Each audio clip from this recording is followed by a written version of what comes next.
Siamo al terzo aumento di capitale della Banca Mediocredito in 6 anni, 2 deliberati da questa Giunta.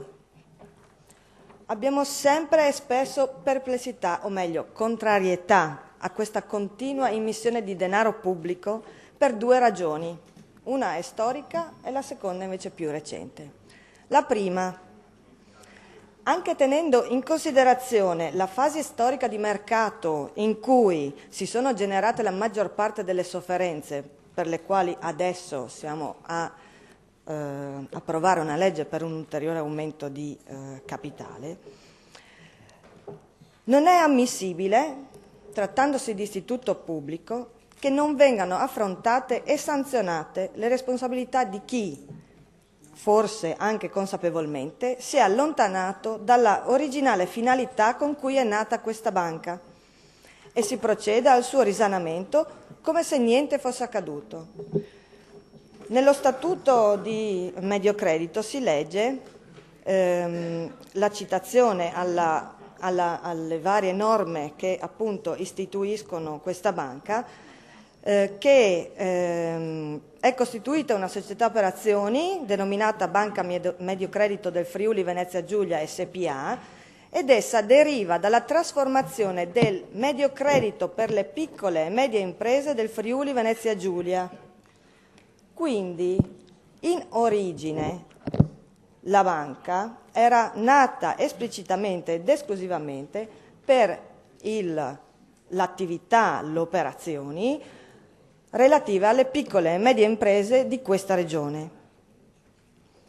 Denunciare l'usciere, l'ultimo anello della catena alimentare che ha materialmente completato una certa pratica, non è quello che noi intendiamo per assunzione di responsabilità.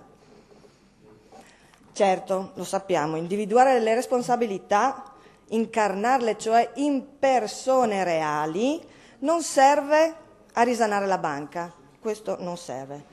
Una volta che il vaso è rotto ci vuole ben più di un tubetto di Attack per ripararlo, ma è necessario però per interrompere questa coltre di impunità, di leggerezza, irresponsabilità in cui si gioca al temerario squalo del mercato con i soldi pubblici.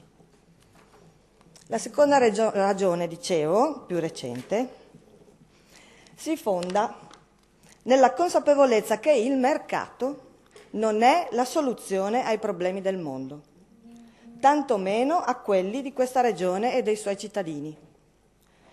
Il mercato ha le sue leggi e i suoi scopi, e il soggetto o oggetto non è di certo il cittadino, né tantomeno l'essere umano.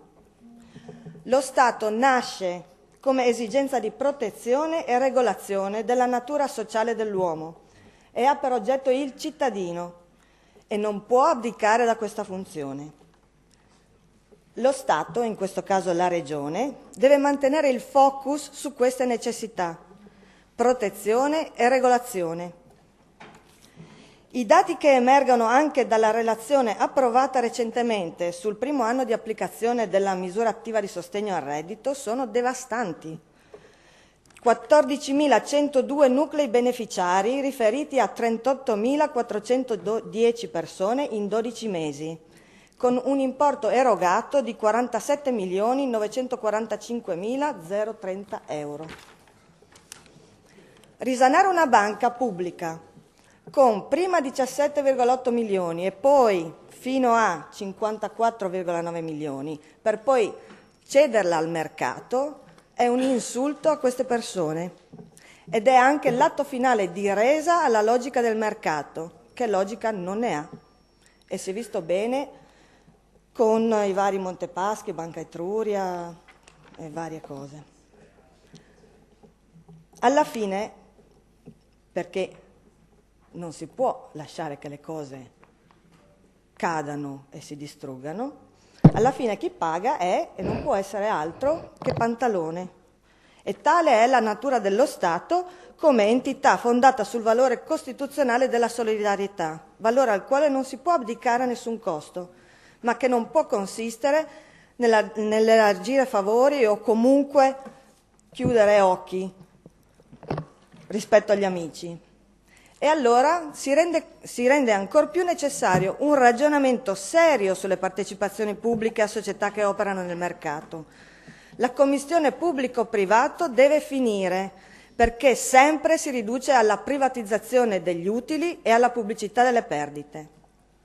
La Regione non era azionista di maggioranza di Mediocredito, lo è diventata a seguito di successivi e reiterati necessari aumenti di capitale che gli altri soci privati non hanno ritenuto opportuno sottoscrivere, e probabilmente sarà così anche questa volta, con la possibilità accennata di portare la quota regionale a oltre il 58%.